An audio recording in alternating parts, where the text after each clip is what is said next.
and they're getting guys out there that have as much business blocking as I do.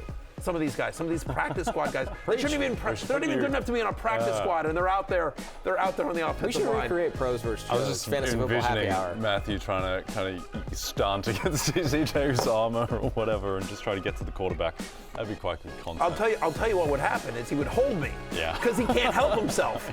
He wouldn't need to. He could literally just block me like this, but like he would grab a jersey or something like that. Personal at this point. Seems a little personal. Everyone like that has Breece Hall on their game. fantasy team is, yes, it's personal. Yeah. All right, I'm fired up. Fantasy Football Happy Hour with Matthew Berry, served by Applebee's.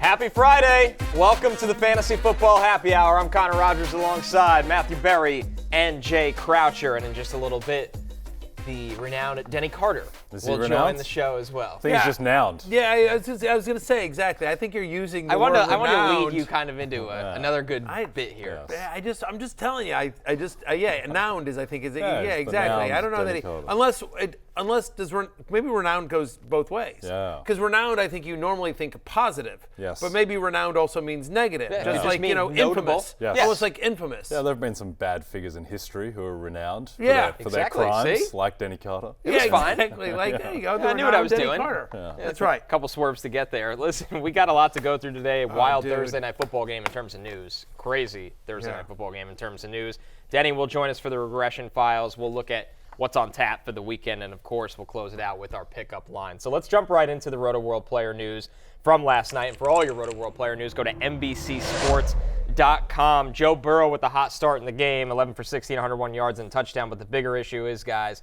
he exits with a wrist injury, and we got to hear from his head coach after the game on the sprained wrist, or what looks like a sprained wrist. So take a listen. Zach, you have an update on Joe? It looks like he sprained his wrist. So fell on it early in the game and then felt it on the touchdown pass. Have you heard anything at all before tonight? Not that I'm aware of. Do you think he can come back? Can he come back this year? I have no idea.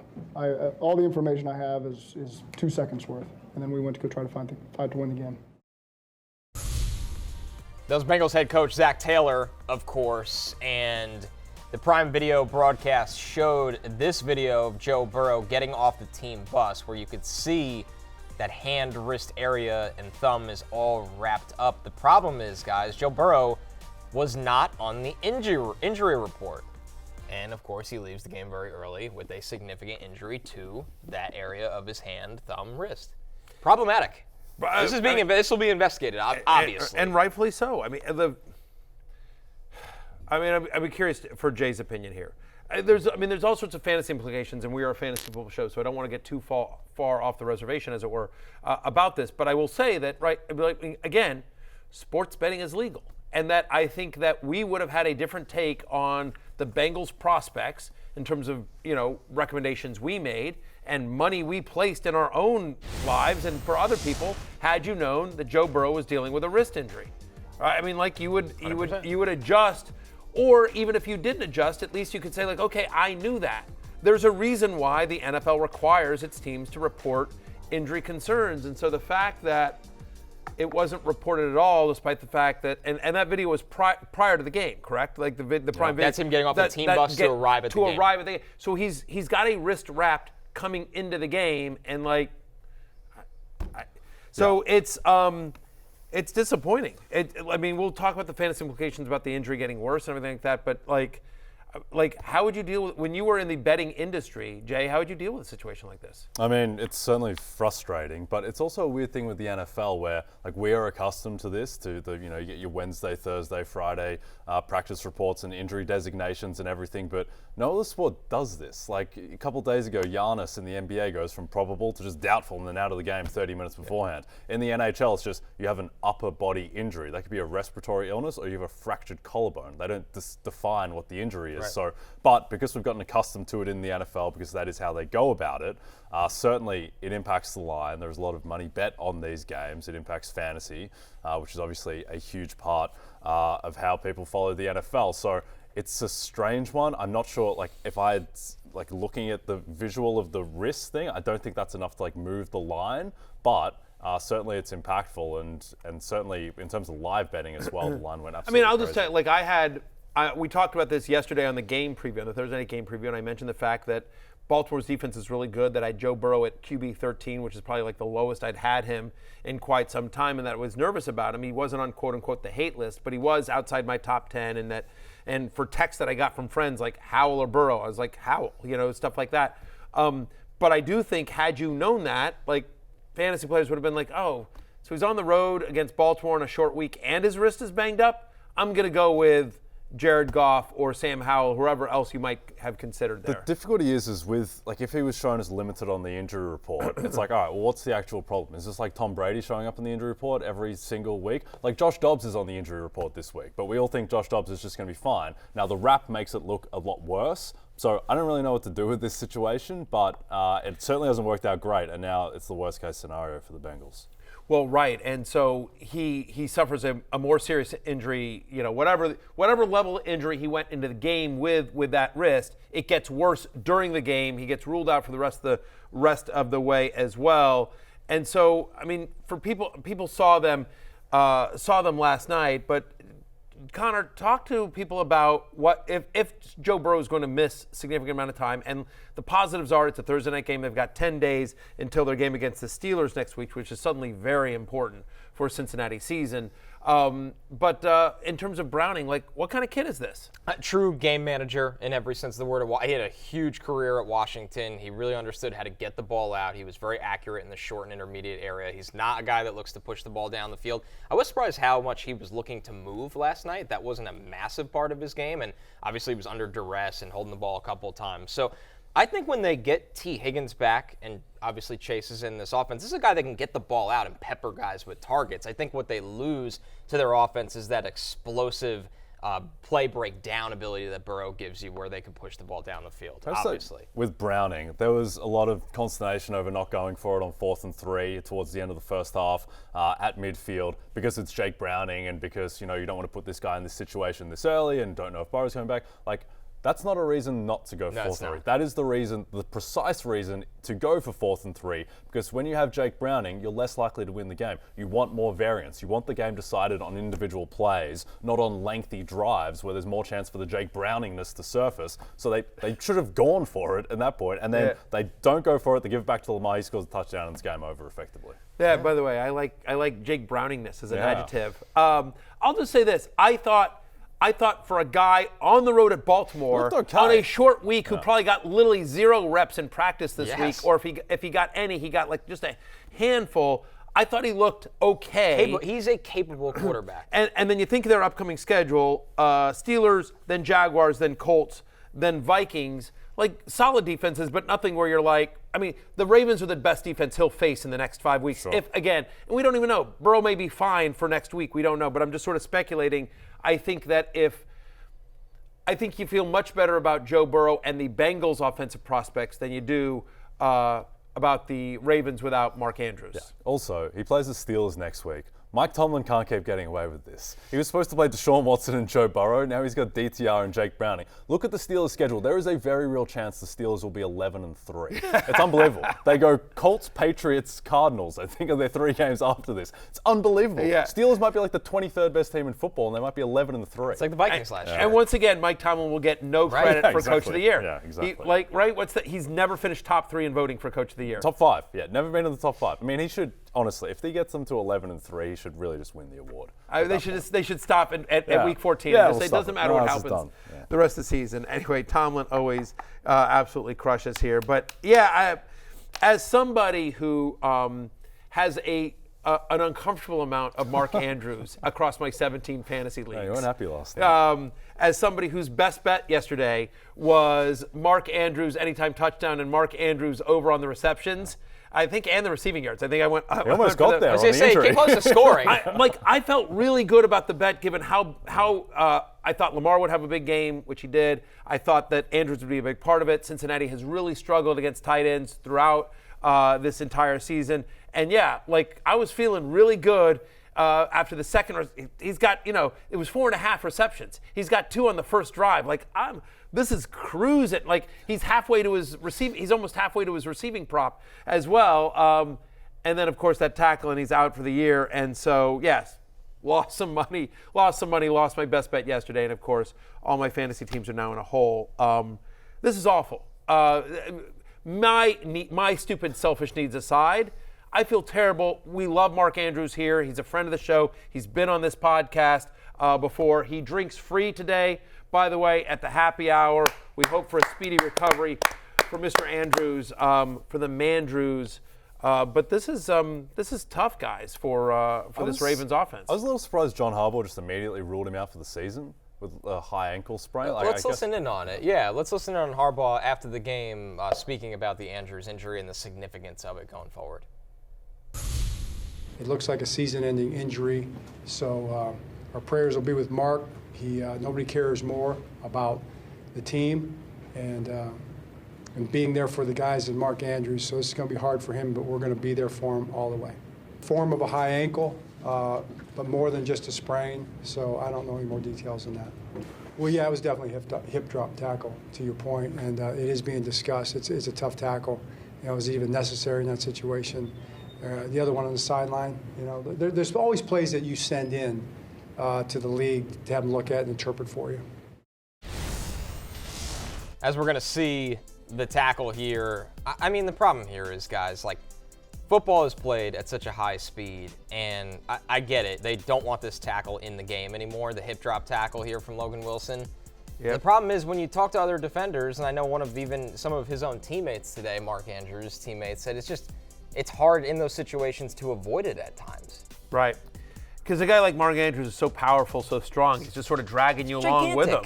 Yeah. He's that didn't look look like a Logan dirty play Wilson. to me. I don't think so either. I don't think that, obviously there's not intention. It's just the speed of the game, the intensity of the game, and if you start penalizing things like that, you're going to have the outcomes of game significantly changed in ways that are just football plays. It stinks. The play stinks, but it's a football play. It is a football play, and it's terrible. Weird that John Harbaugh threw Lamar Jackson under the bus there in that post-game presser, saying that he just says no one cares more about the team than Mark Andrews. Yeah. Apparently Lamar is Take that, is Roquan super. Smith. Yeah, Yes. apparently they're all super selfish because literally there's no one that cares more about the team than Mark Andrews. Jokes aside, this sucks. It is weird, like a high ankle sprain. I mean, we're in week 11. A high ankle sprain is usually a 4 to 6 week injury. Right? I mean, so maybe he's torn something, a ligament there. It's just done. I agree, Jay. I think there's some ligament-related issue here. If it's what he said, season-ending. Yes. That to me is like, we're not seeing Mark Andrews till next summer. Yeah. I mean, listen, this is one of the reasons why I have specifically don't have any ligaments. Can't tear what you don't have. No. Like I have people are like, where's your hamstring? Like Gumby. Right? It's nothing but like gravy inside of me. Yeah, you're like my 1-year-old daughter. Yes. Yeah, it's just kind of you fall over. It's like, you can't break those bones yet. Exactly. Yeah. Well, yeah, everyone laughs at my dad bod, but you know what my dad bod does? Gives it you doesn't protection. tear ligaments. Right. Exactly. No breaks. No, you're never on the IR. You ever limited sometimes. Right. But not you ever on the try to IR. break Jello? You can't break Jello. That's what happens. You cannot break Jello. Yeah, That's, I'm just saying. So correct. that's what I'm dealing with here, all over here. We'll ask Denny Carter to confirm that you can't break 100%. Jello. Well, listen, I mean, like, it was Jay, Yeah. during Yes, our magical night in Buffalo, you remarked how soft my body Yeah, was. it was very Jello-like. It's Friday. Yeah. Definitely a Friday show. Yeah, Yep. like magic Jello. Yeah. There we go. Oh, man. Jello. So people should pick up Isaiah Likely. Yeah. So, I mean, in all seriousness, there are people like you, Mr. I have so much equity in Mark Andrews, that wake up today and go, well, now what do I do? I'm in a horrible position. Cry.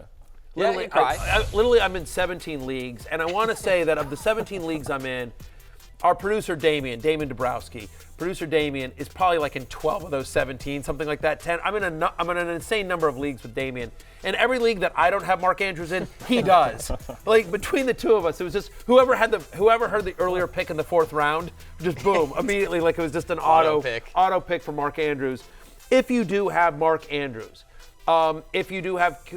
here's one positive here. As you see these names on your screen, for people that are just listening to the audio, what we've done is we've put some quarterbacks and tight end names up on the screen here that are all available in over 50% of Yahoo and I believe ESPN leagues as well. It's a Thursday night game. So, yes, Andrews and Burrow are probably locked into your spots, but if you have an open roster spot, you can drop someone and grab a tight end moving forward because you know you're going to need a tight end. We'll see about a quarterback, but you're definitely going to need a tight end and probably a quarterback. So, Baker Mayfield, who's at the Colts in Week 12. Again, Burrow's already played for you this week, right? But Baker, Stafford's at Arizona in Week 12. Some of the tight ends. Freiermuth, we expect him back for the Pittsburgh Steelers. He's at Cincinnati. We know how bad the Bengals are against tight ends in Week 12. Stay away from Logan Wilson, Pat Freiermuth. Right. Yeah, right. Thank you very much. Right. Luke Musgrave at Detroit. Tyler Conklin. Hopefully he continues to get more playing time because when Tyler Conklin gets more playing time, it means less playing time for CJ Uzomah. They play the Dolphins in Week 12. I'm going to try to take at least one shot at CJ Uzomah in every show. Until you know what I'll promise to stop. I will stop and I will salute my cap when he gets through one game without one penalty. Okay. It's on the clock. Buffalo this weekend. Yeah, we'll see what happens there. But my point is that all jokes aside, because I'm sure CJ Uzomah is a lovely man. It's nothing personal. It's just, it's frustrating. You're a professional football player. Stop having so many penalties that call touchdowns back for your team that struggles to get them. Okay. All I'm saying here is that if you have Burrow and it's definitely Andrews and possibly Burrow, you need a tight end. You definitely are going to need a tight end next week, and you might need a quarterback. And so it makes sense to be aggressive now, today, while no one else is sort of picking guys up. They're waiting to see what happens this weekend, as opposed to getting in line on Tuesday for the waiver wire. So just be aggressive, and those are some names right there. Freiermuth is really interesting, too, I think. Of all of them, not only just the matchup in Week 12 against Cincinnati, but also just because, he's been a top 10 tight end in his past. He's coming back, Pickett. Yes, that's the unfortunate end of the sentence. That's where I stop. I don't have much else good to say. Yeah. But we think Freiermuth is a good player. Yes. Yeah, he's shown it before. He's shown it before. And we will obviously talk about Isaiah Likely as well. He's going to be somebody who's a big pickup. He is somebody who has last night didn't do a ton in replacement of Andrews. He's been up and down. When Andrews has been out, he's had some big games. He's had some not so good games. But I think he's a talented player. And now 10 days to prepare for the next week. And they know that it's not like, hey, this is a 1 week thing. Isaiah Likely is somebody that they like a lot. And so I do think he'll be a, top 12-ish tight end the rest of the way as long as Andrews is out, given the success of that offense. And a lot of that will be on the plate of Lamar Jackson, who after a bit of a fantasy slump and what's been a disappointing year considering where you drafted him, Lamar Jackson with a great, efficient night in Thursday Night Football, Jay. He gets the 2 touchdowns through the air. I mean, the one that was called back on the screen really shouldn't have been called back anyway. He always chips in with the rushing. He gets you the 54 rushing yards. Jay, this was his most fantasy points in the game since Week 7. We've been waiting on this one from Lamar. Yeah, back to playing at an MVP level. He's back into effectively the joint favorite for MVP on DraftKings after this game. He just looked a lot more crisp than last week, and it was a disgrace that holding penalty was called on Odell Beckham on that Zay Flowers 68-yarder. Also, not only did he miss that one, but Cam Taylor-Britt had to make an amazing play to prevent a touchdown as well on a deep bomb. So Lamar was fantastic. I thought that the touchdown to Aguilar, the fluke tip pot, that was kind of karma for the Zay Flowers, and also the tipped pick 6 last week. So good to see Lamar back in his ways. And also, they have a really tough schedule the rest of the season, which I think is really good for his fantasy value, because he's not going to be able to have these 155-yard, no touchdown games like he was having previously. He's going to have to do Lamar stuff for them to win, and he's going to be a monster going forward. At the Chargers, then a bye, home to the Rams, at Jacksonville, at San Francisco, all teams that can score. Yep. Miami, week after that. Right. So even though their defense is really good, right, Lamar just can't sit back. He was my number 1 quarterback this week as well. He finishes with 24 fantasy points. I don't know that he's going to finish the week as the number 1 quarterback. Feels like 24 is a number that can be beat by somebody. But if you started Lamar last night, you're very happy, as opposed to the last couple of weeks when you were not. Guys, is Gus Edwards the new Jamal Williams? It feels that way. It really we keep talking about this, like at some point, so Denny's going to come up in the next segment, and after we stop yelling at him, he's going to talk to us about regression files. And you keep thinking that Gus Edwards is going to regress, and at some point he's just not going to score a touchdown. But every week he does, and again, last night he gets in there twice. I think it's a product as well. They don't really have your end zone terms of target machine for Lamar to throw to. Like it's, Zay Flowers and Odell Beckham and Rashad Bateman. These guys aren't, making Justin Jefferson type of catches in the end zone. So they do run the ball at the goal line, and just Gus Edwards is the guy. 5th straight game with the rushing touchdowns. He has 9 total touchdowns over those 5 games. Multiple rushing touchdowns now in 3 of the past 4 games. And so, again, he is somebody. He even got involved in the passing game a little bit. He caught 2 balls for 8 yards. But he's not a big part of the passing attack. But when they get in close, they seem much more comfortable giving it to Gus Edwards than they do Lamar Jackson. 100% of the goal line rushes in Week 11 went to the Gus bus. And I just, you sort of feel like if it ain't broke, don't fix it. I don't know why Todd Monken or Lamar Jackson is going to go out of that, because they're giving all the goal line work and he's converting. Like, give credit where credit's due. Gus Edwards has played well. Yep, small thing as well, but John Harbaugh historically has been extremely aggressive on 4th downs. So when it's 4th and 1 at the goal, like, this stuff kind of matters on the edges. Like, they're going to give it to Gus Edwards, or they're going to go for that kind of stuff. So yeah, he is, I think, and Keaton Mitchell played okay, had some moments, broke off one run, but certainly didn't do enough to, I say, take that role over from Gus Edwards. And even if he were to take more of the carries, it's still going to be Gus at the goal line. By the way, and just as long as we're talking about Keaton Mitchell, I'm going to bitch for you because that's my role in the job. Yes, Poor Connor Rogers. Connor Rogers' best bet yesterday was Keaton Mitchell over 8.5 of receiving yards. And we all liked that bet quite a bit. And then he catches a ball for 9 yards. Al Michaels said it. He goes, yeah, that's 9 yards at 2nd and 1. And then a brutal spot. Ref takes the ball and goes, no. Yeah. He's like, I've got the under. I literally heard him. You saw the lips. He goes, I have the under. Yep, ball back. I'm joking. I'm not accusing any referee of being on the take. Just a joke. It's just a joke. Certainly fitting with the evening they had. It was. The refs had a tough day at the office. There's no question about this. But yes, that was his only catch. Yep. So the over does not hit. We thought you had it. I thought I said that's 2nd and 1. That was 9 yards. I was watching the game with with David, my oldest son, who's also a degenerate bettor like me, and David and I were like, we were talking about which bets we had for the game, and I'm like, I'm screwed on all my Andrews bets. At this point, I said, but I had your sack bet, which ended up cashing. Owe gets it done. Owe gets it done. Just quarter of a sack at plus money. He tailed you as well. He's very happy. David is. But then, and it was like, Keaton Mitchell. I'm like, okay, well that just cashed. All right, so I went 2 for 3 with our bets, and then tough break. Tough break. A stack correction. I wouldn't rule that out. Yeah. I don't think that bet's dead yet. There's a glimmer of hope. There's a glimmer of hope for this. Yeah, we'll see. Listen, with Keaton Mitchell, I think right now, Mathew, it's clear that they like him more than Justice Hill, which is a good sign. But the fact of, how do you project him going forward in this offense that is so reliant on Gus in terms of touchdown equity? Lamar is still stealing some rushing. You really feel like they need to be in a script that they're playing from behind where they throw to Keaton Mitchell more, I feel like, and this was not that game. I guess so. I know he only had 5 fantasy points last night. I know it was a disappointing fantasy day. I'm actually sort of encouraged because, again, I thought there were moments where you're like, yes, that's the guy. He looks good. Right, he looks good. He's speedy, getting around the edge and everything like that. What is it? The 2 things that I think are exciting. He played 37% of the snaps. That's a season high. So, again, they're continuing to increase his role. The other thing is that 86% of the snaps that Keaton Mitchell played came on early downs.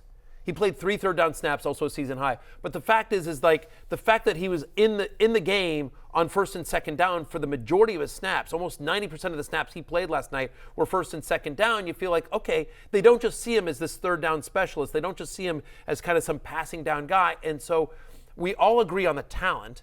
We all agree on the Ravens' offense overall is really good. I think we all agree that they're going to have to be looking for more options now that Mark Andrews isn't there, even though we all like Isaiah Likely. He ain't Mark Andrews, not yet, not at this career. I think that while Likely gets a fantasy-friendly role and should be picked up, and we'll talk more about him next week, the fact is I think the target share of Mark Andrews gets spread around, all of the Ravens' pass catchers. I don't think it just immediately all goes to Isaiah Likely. So I think you see a few more touches for Gus, for Zay Flowers, for Rashad Bateman. We'll see about Beckham's injury, and for Keaton Mitchell. So I know that production wasn't there, but the underlying usage, I thought, given how young this player is and that he missed a lot of training camp, I actually was encouraged. Yep. Is that insane? No, he passed the eye test. No, absolutely. And also, when you look at his stats, it doesn't look great. 1, he got a yard stolen from him. 2, he goes 8 for 33 on the ground. One of those plays was Trey Hendrickson in the backfield, taking him for a 5-yard loss that he had nothing to do with. Every single running back in the league would have taken a 5-yard. Gets the ball and immediately tackled for 5 yards. So I think that he will be more involved in the offense going forward. And just a couple other things quickly. Odell Beckham looked fantastic Yes, he did. athletically. He looked like he was wearing a Giants jersey out there. He looked phenomenal. We'll see what happens with the shoulder, but 7 targets, 4 for 116, almost gets a bomb touchdown as well. I think that's hugely encouraging, not just for Odell, but for Lamar as well in this passing offense overall. Look at this pace. Right. Just playing with so much zip, playing with the swagger that we associate. He looks like a young Odell. OBJ. There's no question. And a lot of people, myself included, thought, oh, why are they giving him this much money? I mean, if he plays like he did last night, then they'll have earned that. And this was the big catch there down at the right sideline. So that's really key for them going forward. Zay Flowers looked great as well. Rashad Bateman catches the touchdown. I don't think Bateman's really fantasy viable. But last thing on the Ravens, their run defense isn't very good. Joe Mixon kind of gashed them after Jerome Ford gashed them last week. So we think of the Ravens' defense as being all-world. It is all-world against the pass. Against the run, they are now a below-average unit. So I would not be worried that much about playing your running backs against Baltimore. This is the third straight game that OBJ has had double-digit targets. I think the exciting thing is, to your point, a 30% target share. Again, last year when Mark Andrews was out or left the game early with injury, Isaiah Likely got a 25% target share. They seem more balanced on offense this year than they were last year, which is weird under Todd Monken, but they're going to get creative here, assuming Beckham is healthy for next week. Certainly you can see him stepping up into more of the passing attack, because I agree with you. He looked like young OBJ there as well. And I can speak from experience here. When you hear those whispers, why did they give this old guy all that money? It motivates you. It motivates Still you. got a couple good games in the back pocket. Are you talking about 100%. Connor Rogers? Yes, that is exactly right. Well, Connor's not old. Connor's not old, not yet. But you hear those whispers, and you're like, I'll show them. Okay. And then you take a nap. Very apt. Very apt.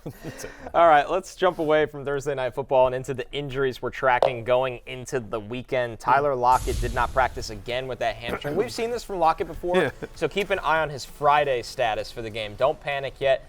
Noah Brown and Dameon Pierce still not practicing. Those are a little bit concerning. Those are the worried ones. Yeah, those are definitely the ones that you should be a little worried about right now. Hawkinson, Keenan Allen, Justin Jefferson, Garrett Wilson, Alexander Madison, Raheem Mostert, and Devon Achane, all limited. So we will see their statuses going into the game, Matt. I think I saw something from Keenan Allen where it's like he said that he's going to play. That he's got an AC joint issue in his shoulder, but he's still going to play. I'll be out there. Yeah. Keenan Allen is one of the toughest dudes I know. in the NFL. Most underrated player in football, honestly. 1,000%. He is so effing tough. And this is a guy who early in his career broke his collarbone, and he had some bad. He lacerated organ? Yes. I don't know what organ it was, but he definitely lacerated something. I just remember, this is one of the things that we talked early in his career. I've been doing this for so long. I remember talking, and Stefania Bell, my friend and my former colleague over there at ESPN, I mean, we would always talk about this, like, everyone was like, Keenan Allen is injury prone. And we're like, no. He's just been incredibly unlucky. Like 1 year it was the collarbone, the kidney, and then it was just like, no. I promise you, Keenan Allen is gonna. And then, he not only got healthy and became one of the best wide receivers in football, but stayed healthy for a long, long time, and has been. So he's again just one of the toughest dudes in the NFL. So some stupid AC joint, whatevs. I'll get up there. Who needs a shoulder to catch?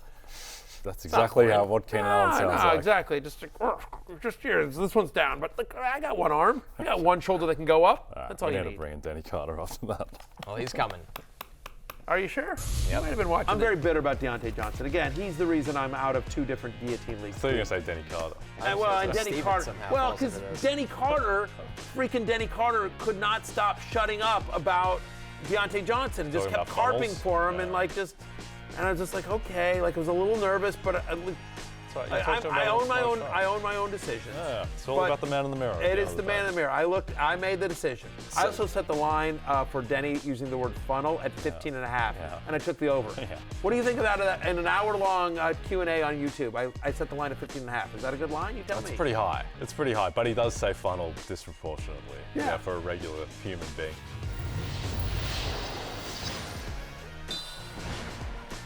And the man of the hour joins us. He is truly a company man today with the T-shirt on. Denny, welcome in. You've been a hot topic on this show. I know that's nothing new to you.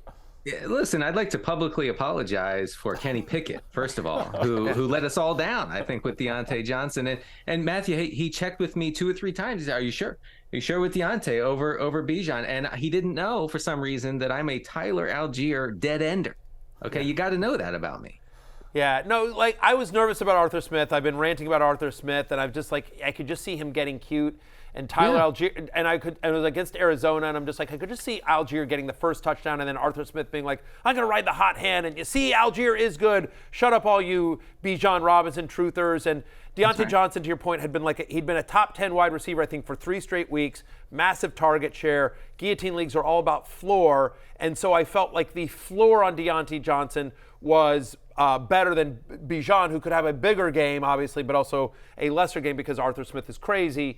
So I was on the fence, and then your insistence on Deontay Johnson and my blind, dumb trust in you made me, like I own my own decisions. It was my call. I made the call. Also, by the way, Travis Etienne and Lamar Jackson did not help either. They both crapped the bed last week as well. But it's easier and candidly funnier to blame you, Denny. And so that's what I am doing, and I'm instructing the audience to go to YouTube after the show, to go to your Q&A on the NFL and NBC YouTube channel, and do nothing but ask you questions as to why you hate Barry. Why did you sabotage my guillotine leagues?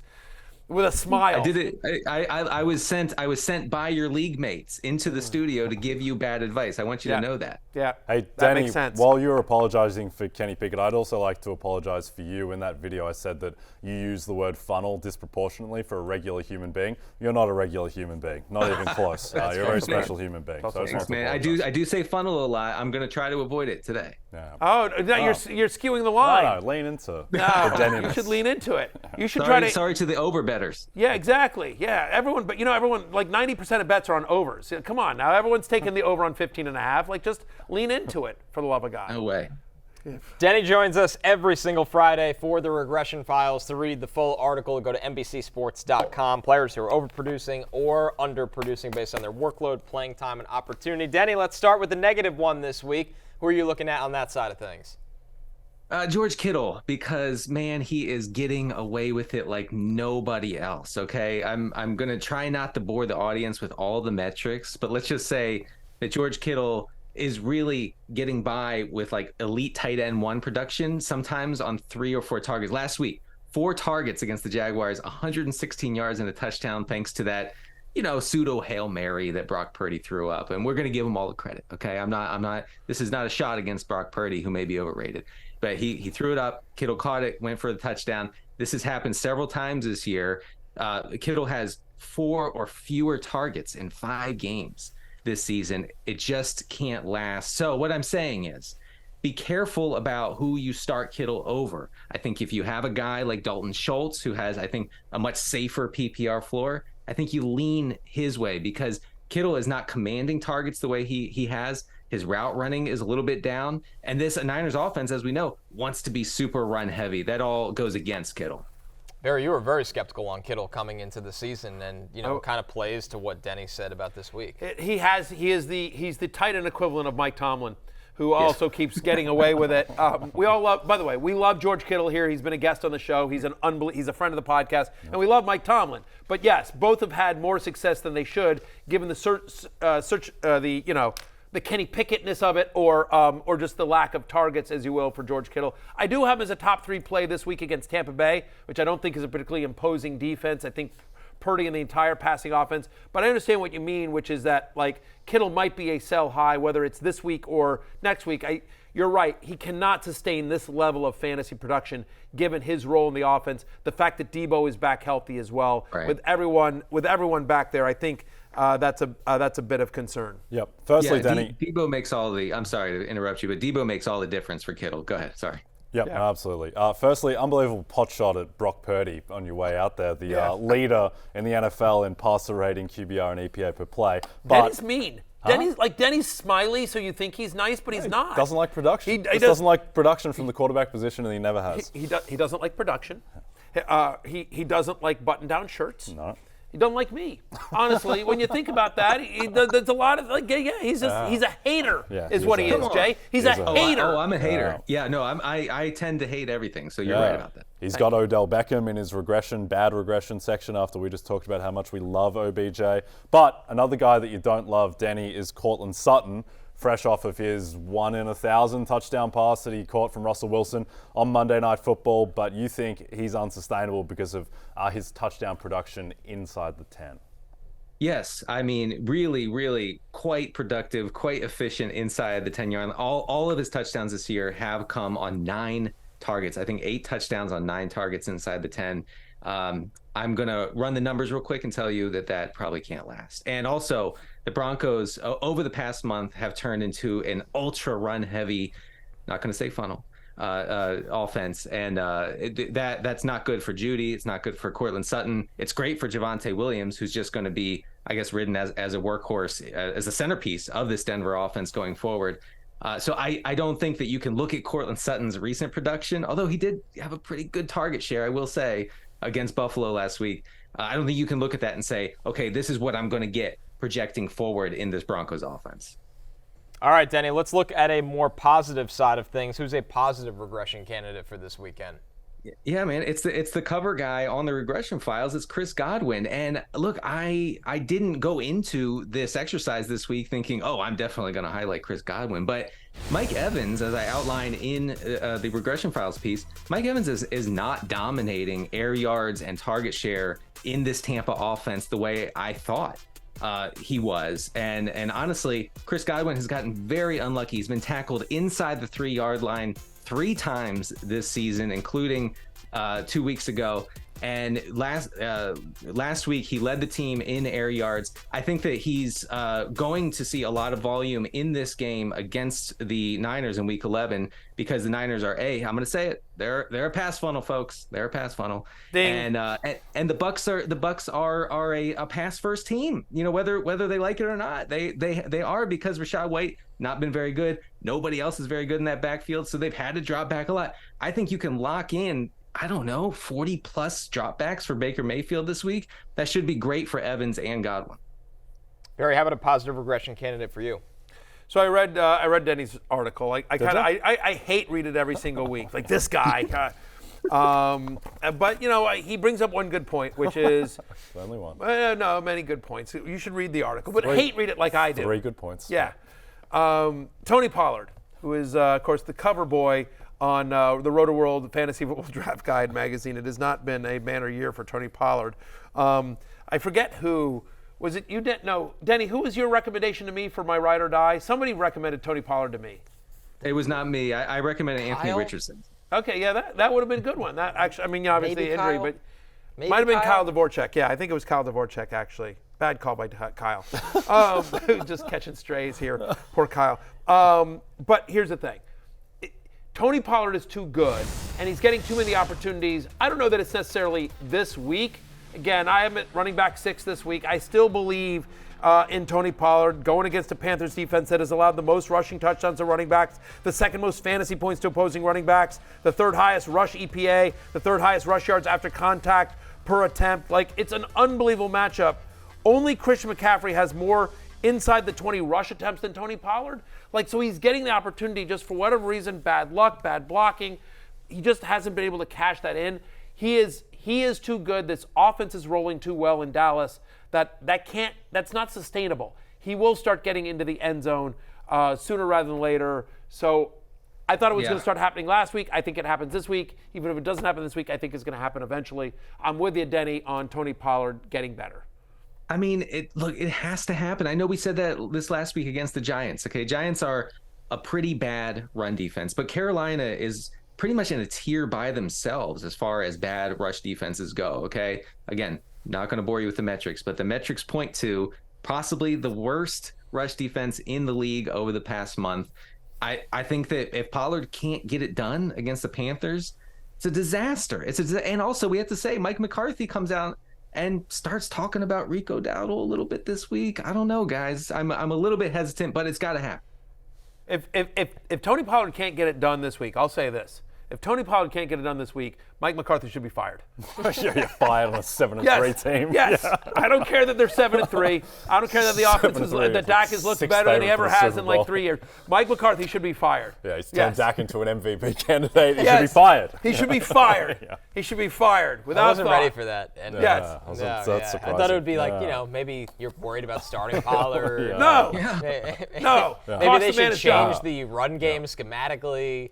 Mike McCarthy on the unemployment go. line. Him and Ken Dorsey. Dak will be next. Yeah, exactly. Another 4 touchdown game from you, Dak, and you're fired if Tony Pollard doesn't. You can catch Denny for his live fantasy football Q&A right after happy hour at 1 p.m. Eastern time on the NFL and NBC YouTube channel. I thought doesn't Jay have one from his article? No, we already He did. went. We called him Sutton. Yeah. called him Sutton. I was You were busy thinking about the Mike McCarthy. Yes. Okay. Denny, great seeing you. Thanks You for know what, joining Denny? us. I don't read the rundown. I just want to admit Seems that. important. Oh, listen, when I'm talking opposite you for 2 minutes. That's the process. Yes. Yeah, that is just a little behind the scenes. Just a little, Pull back the curtain. I know. I thought there was another. Anyway, I thought there was science another behind player. I thought there was another player after Sutton. It doesn't matter. Whatever. It's fine. It's fine. Listen, I had OBJ in the bad part of the article, so maybe you want to fade the article this week. Although you should still go to NBCSports.com and read it. Exactly. Yeah. Thanks. No. Listen. Yeah. Tell me more about Deontay Johnson, Denny. So I sit at home in my guillotine leads. See you, Never heard of Denny. him. Never heard of him. Bye, Denny. Denny Carter will be on the NFL and NBC YouTube channel at 1 o'clock Eastern. Please go troll him. Thank you very much. Thank you, Denny. It's Big Ten Saturday night. The battle for the Freedom Trophy is on as the Cornhuskers head to Madison to take on the Badgers. Saturday on NBC and Peacock. Here comes Saturday night, presented by Discover. We're going to break when we're back. What's on tap? The highest point total matchups of the weekend. Sunday night, the Pastronaut-led Vikings battle Russell Wilson and the Broncos. Sunday, 7 Eastern on NBC and Peacock. The red hot Broncos. Sell it a little more, Connor. Come on. The surging Broncos. This is There you one go. You will not want to miss. The Russessance. I don't like Pastronaut. No. It's too weird. I disagree. I think it's awesome. I thought we agreed on Dobby. Yeah, I don't think that one stuck with the general we, public. as a show, agreed on Yes. Dobby. I don't think anyone else has. Dobby! Either All way, right. two red hot quarterbacks facing off on NBC and Peacock Sunday What's night. on tap is brought to you by Bud Light, the official beer sponsor of the NFL. Nothing is as easy to enjoy as a Sunday full of football and a fridge full of beer. But these are the games we're locking in on, of course, with the highest totals of the week. And with that, we start with the Cardinals at the Texans. The Texans favored by 5 points in this game. More importantly, the over-under is now set at 48 points. Listen, Barry, I'll start with this. Forget the highlights of C.J. Stroud and Kyler Murray. Do we expect a repeat for Devin Singletary in this Texans backfield, or is he going to come back down to earth? Somewhere in between. Now, literally just during the commercial break, got a report, Dameon Pierce spotted back at practice today. So the fact of the matter is who knows if he's going to be active for this game, what his role will be, but it does feel like at least Pierce is trending in the right direction. We'll see how that goes Sunday morning. But, so do I think he crushes? If he were the only guy, if Pierce is out 100%, because Singletary's got 90% of the team's rushes over the last 2 weeks while Pierce has been out, and teams that face the Cardinals this year are averaging almost 27 running back carries per game. They are, the Cardinals, a run funnel defense, shout out Denny Carter. They also allow the third most fantasy points to opposing running backs. So it is a great matchup for the Texans running back, whoever that is. My expectation is that Singletary will be the lead here, but certainly if Pierce is active and gets double-digit touches in this game, that would damper the enthusiasm for Singletary. Right now I have him as running back 19. Remember, since week 7, no team in the NFL has allowed more touchdowns to running back than the Arizona Cardinals. So I do think Singletary is still a viable top 20 play this week, even with Pierce back. Just damper the enthusiasm a little bit, curb it, if you will. And Pierce, suddenly becomes like a desperation flex if he's active. I think the other thing here is that they're 5-point favorites in That's this what I game. was just When's gonna the ask you last about? time? It Yeah. just feels like the Texans are never 5-point favorites, so they should have a game script to be able to run the ball. And I think Singletary, given what he's done, given that Pierce probably, who didn't practice earlier in the week, is probably still a little bit banged up, I still think it's Singletary's job. By the way, 5-point favorites is the Cardinals have Kyler Murray. Right, that's why I'm shocked by this. The Texans are a great story, make no mistake, but it's not like the Texans defense has been dominant. It's just been all C.J. Stroud. By the way, Noah Brown not spotted at practice today. So again, maybe they get Pierce back, but they're without Noah Brown likely. And then, Kyler Murray is games in Arizona. 5 strikes me as a big line for Texas. Games in Houston. Oh, games in Houston. Okay, sorry, but still, no, 5 is a lot for a game. I like the Cardinals. For all the buzz about C.J. Stroud, which I think is justified, I think Kyler Murray is probably just as good as C.J. Stroud at this point of his career. It's weird for me that Kyler Murray is a 5-point underdog. I agree. the Texans. Our As good as the Texans are, and they're a great story. Our next game, Bears at Lions. Detroit is favored by 7.5 points. The over-under for this one is set at 48 points. And Jay, it's the return of Justin Fields. Are you comfortable starting him in his return off IR? I am, for the most part, just because I don't believe in this Lions defense much at all. Their numbers on the season are actually pretty good. They're a top 10 defense by EPA per play, but I think that's fake. The way that Herbert was able to dice them up with one receiver, the fact as well that not in their numbers are the 150 yards and 3 touchdowns that Jimmy Garoppolo left on the table for Davante Adams against them too. So I think that Fields, while there is uncertainty, and Mathew's got him ranked as QB 13, so kind of a borderline start, I think he can do much worse than Justin Fields this week. Yeah, and that's exactly right. You could do worse than him. Again, he's a borderline starter as well. Since week 7, it's a good matchup to your point. Lions allow the 4th most fantasy points to opposing quarterbacks. In the 2 games prior to his injury, Justin Fields was averaging over 30 fantasy points. He had a tough start to the season, but the last 2 games before he got injured, he was producing at a high level. He crushed in both games against the Lions last year, had 130-plus rushing yards in those games. And so, yeah, I mean, I think he's a high-end QB2, low-end QB1 this week in his first game back. Our last game here, Raiders at Dolphins. Dolphins favored But shout out to T-Bag. For a good run while he was there. It's a great run. Great run. I just wanted to, we're not going to be able to use that anymore. I mean, there's always a Justin chance Fields J-Bag or something. No, it doesn't make sense. No. J-Bag. Yeah. What about Josh Dobbs? Josh Dobbs, J-Bag also for doesn't work. Call me J-Bag. You know what? J-Bag over here. That's right, Connor. Now we're talking. Something to think about. Okay. Our last game. I like that as a nickname. The Dolphins are favored by 13.5 points against the Raiders. This total is set at 46. I feel like the Dolphins are responsible about 40 of those points when you look at this line. The Raiders have won 2 games, no denying that. But with Aiden O'Connell, they haven't been exactly a pass-happy team here, Mathew. Did last week do anything to ease your concerns about Davante Adams this season? Well, he got 13 targets. I mean, that's the important thing, right? It's his 2nd most in a game this season. It's clear that Antonio Pierce, as a coach, interim coach, says, you know what I'm going to do? I'm going to get the ball in my best player's hands. He went to the Mathew Berry School of Coaching. Again, last year, girls basketball, I was like, get the ball to Josie, get the ball to Sophia, get the ball in our best girls' hands. And that's what we did, and that's why we won the championship. We went undefeated. Phil Jackson over here. Yeah, well, I got to tell you something. We had our first practice last night, a new group of girls. Got my work cut out for me this year. Right, yeah. Rebuilding? Sleeves. It's a rebuilding culture program. Very culture. Josie graduated. We're short this year. Get it back. We're going to have to be a transition team. Anyway, and play scrappy defense. And foul a lot. We're going to have to foul a lot. 2-3 zone. 2-3 zone. We're definitely doing the 3-2-3. We spent 20 minutes on that last night. Anyway, but yes, just to your point about Aiden O'Connell, he had a 52% target share. When he's gotten at least 8 targets this year, he's averaging over 19 fantasy points per game in a game in which they should be down, we think the Dolphins, come out and just have a monster game here. So I have Davante Adams as a top 10 play this week. I think Antonio Pierce and Aiden O'Connell, we're going to get the ball to our best player on offense, and that's Josh Jacobs and Davante Adams. I'm more nervous about Jacoby Myers here. Yep, I agree. Davante's clearly the guy. I'm just a little bit worried about how bad Aiden O'Connell might be because he has not looked good in his first 2 games. And yes, they'll be in a throw script, but sometimes to stay in a throw script, you need to get first downs and stay on the field. I'd be a little bit concerned about his ability to do that. But listen, just, junk time still counts. Ask anyone that's got Jamar Chase, right? Sure. Last night, junk time still counts. So I'm starting Adams. If I have him, I'm starting him. He's a top 10 play for me this week. That'll do it for What's on Tap, presented by Bud Light. Easy to Sunday, easy to enjoy. We're taking one more break. When we're back, it's time for Last Call. Jay and I got our pickup lines for Mathew.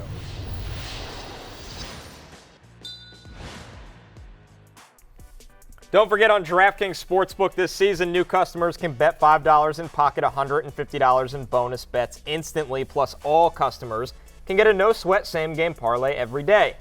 Download the app and use the promo code Barry when you sign up. DraftKings Sportsbook, the crown is yours. Real quick, just before we get there, just a couple of quick updates that I'm seeing. Antonio Gibson not practicing for a 3rd consecutive day. Brian Robinson should have a field day against the Giants as well.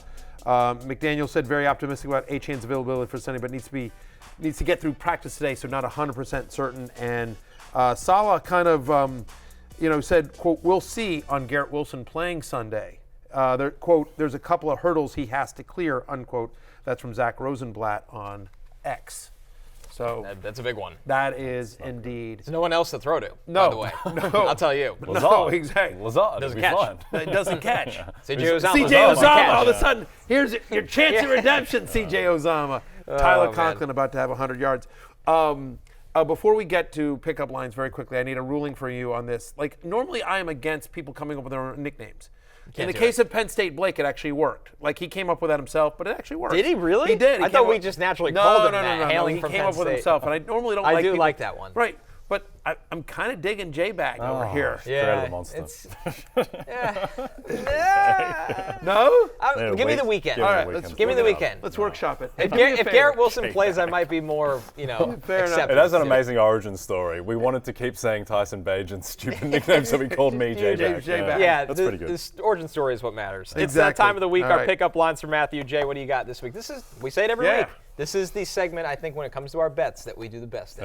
No, it's my favorite. Tony Pollard didn't score twice last favorite week, time by the of way. week. So, do you know who's the second worst rushing defense in the NFL, Mathew? It's the Kansas City Chiefs. And now they go up against the Philadelphia Eagles, who have an excellent rushing offense, excellent O-line. My bet is DeAndre Swift over 58.5 rushing yards. Past 3 weeks. Josh Kelly went for 75 yards against the Chiefs when they were trailing the whole game. Javonte Williams went for 85 yards. And then Raheem Mostert, in a game that, by the way, they were losing the entire time. They were on 21-0. He still went for 85 yards. So I think the way that the Eagles are going to play this, I think they're going to establish the run. Swift has had 14 carries or more 7 of the past 8 weeks. That should be all he needs to get to 59 rushing yards. So give me Games over in 50 Kansas City, too, which, again, you want A little bit of weather, a little bit of weather looming. Try to take the crowd out of it. Yep. I'm looking I at like the that bet. pastronaut, Josh Dobbs, but not to pass, to run. His Can you over-under. do the Dobby voice? I cannot do the Dobby voice. I'm I'll do sorry. it. Dobby. There we go. Nailed it. His over-under for rushing is set at 29.5, and it just feels wrong to me. I mean, he's averaging over 45 yards over his last 5 games.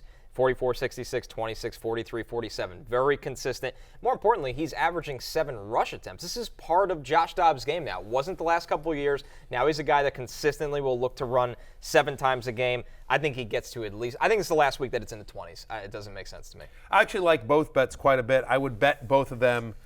I think I'm going home with J-Bag. J-Bag. I'm a little. You just want to That's say the pastronaut. J-Bag. Yeah. I mean, It's a thing. If his nickname was C-Bag, you'd be all in Dobbs. 1,000%. I'm a little, I got to be honest with you. I do think Dobbs gets there on the rushing. I'm a little nervous on the road at Denver. Broncos playing tough, They and are tough. They're it's playing been a tough. Cinderella story for Minnesota so far. I don't know.